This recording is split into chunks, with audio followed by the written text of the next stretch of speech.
What if I told you one of the biggest stars of the 1960s escaped the music industry before it could destroy him? And almost nobody noticed? 30 million records sold, 9 top 10 hits. A man who helped shape the sound of Los Angeles in the 1960s. Yet today, most people under 50 have never even said his name out loud. Johnny Rivers should have been remembered alongside the Beatles, the Beach Boys, and the Rolling Stones. Instead, he became invisible. And the strangest part is, he saw it coming. He discovered the fifth dimension. He gave songwriter Jimmy Webb his first major opportunity. He owned his own master recordings decades before artists started fighting publicly for that right. Even Elvis Presley never fully pulled that off. But while other stars crashed publicly, Johnny Rivers quietly stepped away before the industry could swallow him whole. No scandal, no overdose, no dramatic collapse. He just disappeared from the spotlight while everyone else kept chasing it. Johnny Rivers was born John Henry Ramostella on November 7, 1942, in New York City. But this story really begins in Baton Rouge, Louisiana, after his father lost his job and moved the family south. That move changed everything. Louisiana in the 1950s was overflowing with music. Fats Domino was everywhere. Blues clubs stayed packed. Country, gospel, and rhythm, and blues blended together until the lines barely mattered anymore. Johnny absorbed all of it. At 8 years old, his father gave him a guitar. By junior high, he was already sitting in with local bands. One of those musicians was Dick Haller, who would later write Abraham, Martin, and John. He freed a lot of people, but it seemed the good they die young. By 14, Johnny had formed his own group called the Spades. They even recorded a single in 1956. Nobody cared. That became the pattern early on. People around him saw the talent. The industry did not. So, at 15 years old, Johnny got on a bus to New York trying to force something to happen. Somehow, he ended up playing guitar for legendary DJ Alan Freed, one of the men who helped popularize rock and roll itself. Freed listened for a moment and then told him he needed a better stage name. The Mississippi River ran through Baton Rouge, so John Ramostella became Johnny Rivers. It sounded like a star name long before he actually became one. But success still refused to show up. He released several singles on small labels. Every single one failed. He returned to the South and started grinding through clubs again, wondering if music was ever going to work. Then one night in Birmingham, Alabama, he met Audrey Williams, the widow of Hank Williams. And here's where the story starts getting crazy. She told him to move to Nashville, so he did. In Nashville, Johnny Rivers stopped thinking of himself as a future star. That dream was fading fast. He worked as a demo singer, wrote songs for other people, played guitar wherever he could. By 1960, he was only 18 years old and already convinced he had failed as a performer. He later admitted he seriously considered giving up on singing entirely. And honestly, it made sense. Nothing he released had connected. No hit singles, no breakout moment, no audience waiting for him. Meanwhile, rock and roll was changing overnight. Labels wanted polished teen idols or larger-than-life personalities. Johnny was just a quiet kid from Louisiana with a guitar and a rough voice. Then one demo changed everything. A guitarist named James Burton heard Johnny's material and took it to Ricky Nelson. Now, this was a massive deal. Ricky Nelson was one of the biggest young stars in America. He was basically what every struggling musician wanted to become. Nelson liked the song and recorded it. Suddenly, Johnny Rivers had a songwriting credit on a Ricky Nelson album. That opened the door to Los Angeles. So, in 1961, Johnny packed up and moved west. But Hollywood was not glamorous yet. He slept on couches, played tiny clubs, recorded songs for labels nobody remembers now. He was surviving, not succeeding. Then, in 1963, he got a last-minute fill-in job at a club called Gazzari's on the Sunset Strip. He played one set, and something strange happened. The room froze. People stopped talking. The club owner remembered him. A few months later, that same owner, Elmer Valentine, prepared to launch a brand new club on Sunset Boulevard. He needed an opening act for the first few weeks. Nothing permanent, just somebody who could hold the room together. He called Johnny Rivers. The club was called the Whisky A Go-Go, and the timing could not have been crazier. The Whisky opened in January 1964. 3 days later, the Beatles released I Want to Hold Your Hand in America. I wanna hold your hand.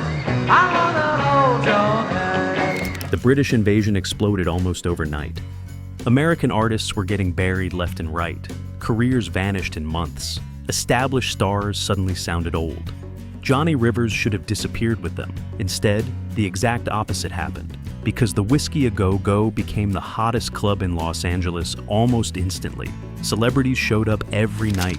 Tourists packed the room. Women danced in cages above the crowd. It basically helped invent modern nightclub culture in America. And the star attraction was Johnny Rivers. Not the Beatles, not the Stones. Johnny Rivers. Every night, he stood on stage blasting through sweaty live versions of classic American rock songs, while the entire Sunset Strip lost its mind around him. Producer Lou Adler walked into the club one night and immediately understood what he was seeing. This was not just a nightclub act anymore. This was a phenomenon. So, Adler decided to record it live, exactly as it sounded in the room. No overdubs, no polishing. Just the chaos, the crowd, and Johnny Rivers holding the whole thing together. The album became Johnny Rivers Live at the Whisky A Go Go, and then one song changed his life forever. A loose, explosive cover of Chuck Berry's Memphis suddenly shot all the way to number 2 on the Billboard Hot 100. She could not leave a number, but I know who place to call. After years of failure, Johnny Rivers became one of the biggest live stars in America almost overnight. And it was only the beginning. The success hit him like a truck. After Memphis exploded, the hits started arriving almost non-stop. Maybelline cracked the top 20. Why can't you be true? Oh, Maybelline. Mountain of Love went top 10. Used to be so happy when we were in love, high on a mountain of love. Midnight Special climbed the charts. You get up in the morning, you hear the ding-dong ring. Then came The Seventh Son, which pushed him even higher. Everybody talking about the seventh son. The whole round world, there was only one. He's a 5 major hits in barely 18 months. But what made Johnny Rivers different was not just the songs, it was the feeling. Most artists during the British invasion were chasing polished studio perfection. Johnny sounded alive, loose, loud, messy in the best possible way. His records felt like you were standing inside a packed nightclub, sweating through your shirt at 1 in the morning, and American audiences loved it. Producer Lou Adler later described Johnny as the bridge between old rock and roll and the new era arriving in the 1960s. He could take Chuck Berry songs, blues songs, even folk songs, and somehow make them feel modern again. By 1965, the Whisky residency alone reportedly earned him over $200,000 a year. That is nearly $2 million today from one club. At 22 years old, Johnny Rivers had become the sound of Sunset Strip nightlife. But there was a problem hiding underneath all the success. Every single major hit he had was a cover. At first, nobody cared. Covers were normal in early rock music, but the business was changing fast. The Beatles were writing their own material. Bob Dylan had gone electric. Brian Wilson was building pet sounds. Suddenly, artists were expected to create worlds, not just perform songs. And Johnny Rivers could feel the shift happening before most people noticed it. That instinct may have saved his career. In 1966, he made the riskiest decision of his life. He stopped chasing loud live rock records and recorded something completely different. A soft orchestral ballad called Poor Side of Town. together we can make it, baby, from the poor side of town. No party atmosphere, no Chuck Berry energy, no screaming crowd, just heartbreak. Even his label hated the idea. Imperial Records wanted another live album because the formula was working perfectly. Why change anything? But Johnny refused to back down. And here's where it gets wild. Poor Side of Town hit #1 on the Billboard Hot 100. I can't blame you for trying. His only #1 single ever. Just like that, Johnny Rivers proved he was more than a nightclub singer playing old rock songs. Suddenly he looked adaptable, serious, dangerous in a completely different way. Then the follow-up hits kept coming. Baby I Need Your Lovin' reached the top 3. The Tracks of My Tears became another major hit. Summer Rain turned into one of the defining songs of his career. From the outside, this looked like the peak, but inside the industry, something else was happening. Johnny Rivers had started paying attention to what fame was doing to people around him. Contracts were trapping artists. Labels owned everything. Musicians were making hit records and ending up broke anyway. So, while everyone else watched the charts, Johnny Rivers quietly started planning an escape route. In 1966, while his own records still dominated radio, Johnny Rivers made a move almost nobody noticed at the time. He started his own label, Soul City Records. That decision changed multiple careers overnight. The first group he signed was a struggling vocal act called the Versatiles. Johnny thought the name sounded terrible, so he renamed them the Fifth Dimension. Then he found a young songwriter barely anyone in the business cared about yet, Jimmy Webb. Webb was only around 20 years old, writing demos and trying to survive. Johnny immediately saw something special in him and gave him a publishing deal. That turned out to be one of the smartest decisions of his life. In 1967, the Fifth Dimension recorded Webb's song, Up, Up and Away, on Soul City Records. Up and away, my beautiful. The song exploded. Top 10 hit, over 1 million copies sold, 5 Grammy Awards. And suddenly Johnny Rivers was no longer just a singer. He was becoming a power player inside the music industry itself. But wait, it gets crazier. The Fifth Dimension kept winning. Stone Soul Picnic became another massive hit.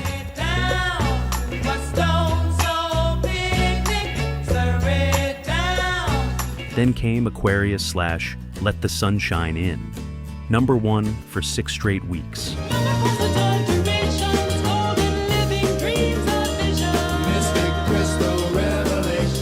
One of the defining songs of the entire 1960s. Then Wedding Bell Blues hit #1 too. I love you so, I always will. Johnny Rivers now owned the label behind one of the biggest groups in America. At the exact same time, his own career started getting stranger. In 1968, he released an ambitious psychedelic album called Realization. Critics loved it. The album reached #5 on the Billboard charts, the highest album position of his career.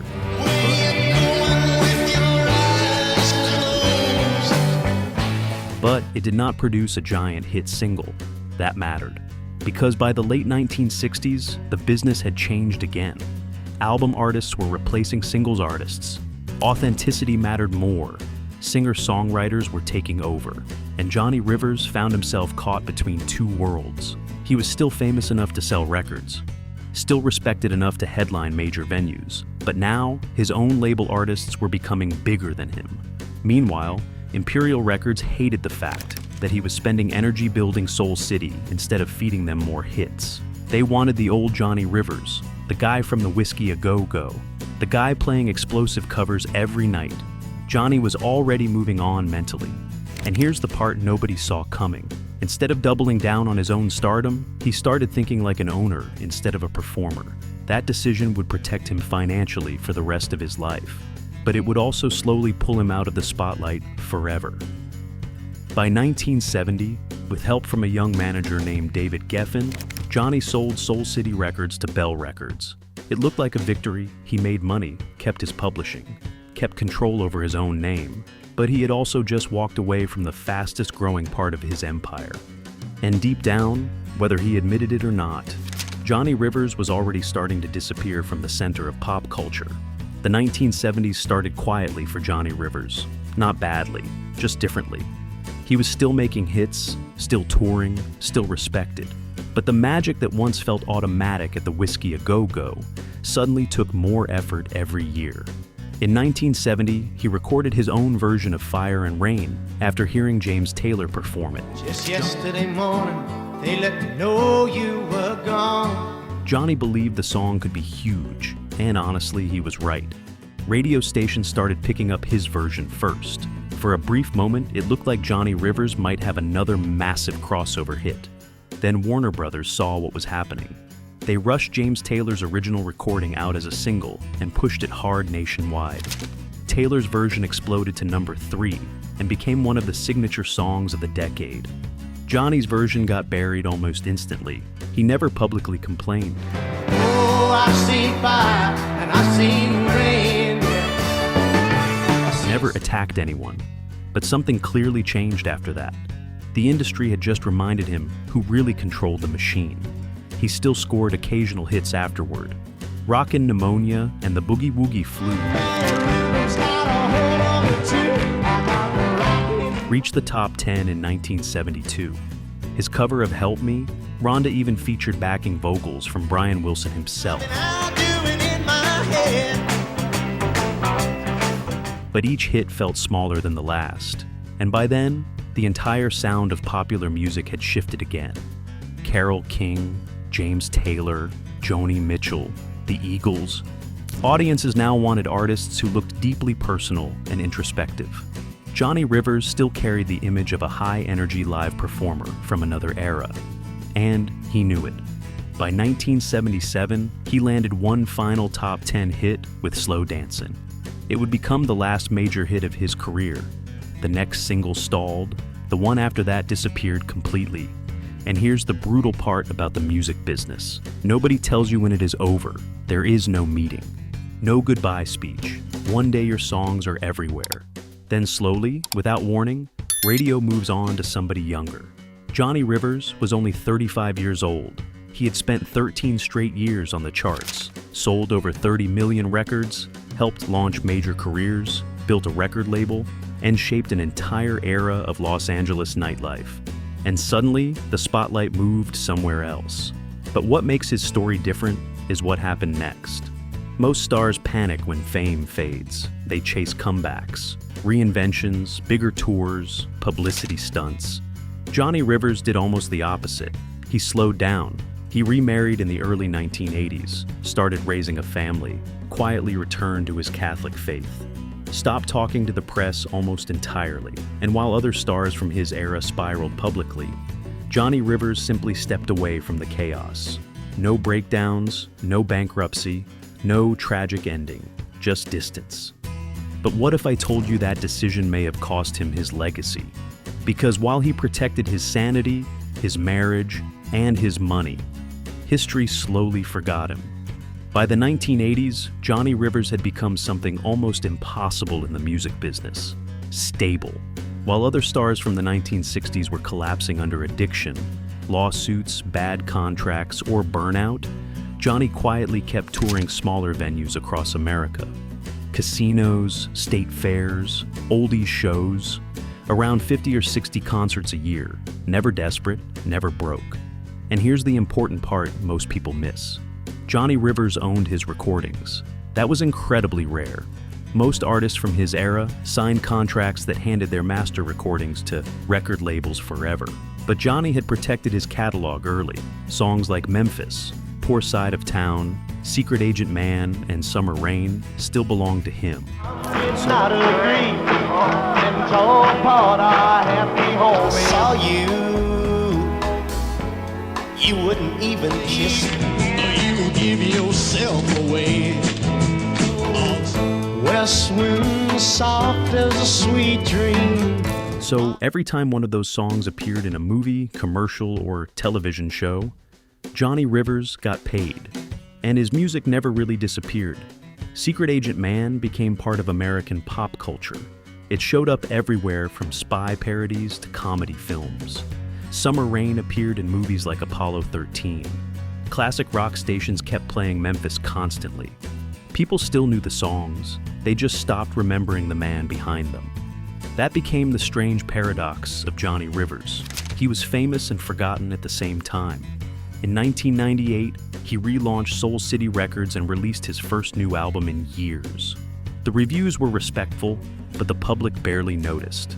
Then something surprising happened. Paul McCartney invited him to perform on a tribute project for Buddy Holly's band, the Crickets. Other artists involved included Eric Clapton and Tom Petty. Think about that for a second. Some of the biggest musicians alive clearly understood Johnny Rivers mattered. The broader public just did not. And maybe that comes down to one thing. Johnny Rivers never became mythology. He did not die young, like Buddy Holly. He did not self-destruct like Elvis. He did not reinvent himself dramatically every decade like David Bowie. He simply survived. And survival is strangely bad for your legend in rock music. The Rock and Roll Hall of Fame opened eligibility for him in 1989. He has never been inducted, not even nominated. When reporters occasionally asked about it, Johnny never sounded bitter. He usually just smiled and brushed it off. Just lucky, I guess. That was his attitude toward almost everything. And honestly, maybe that mindset explains why he outlasted so many others from his era. In 2023, Johnny Rivers played his final concert at 80 years old. No massive farewell documentary, no dramatic retirement announcement. He simply finished the show, said goodnight, and walked away. That might be the most Johnny Rivers ending imaginable, because the truth is, his story was never really about a rise and fall. It was about a man who recognized exactly how dangerous fame could become, and escaped before it swallowed him whole. And maybe that cost him immortality, but it also gave him something most music legends never get: a peaceful ending.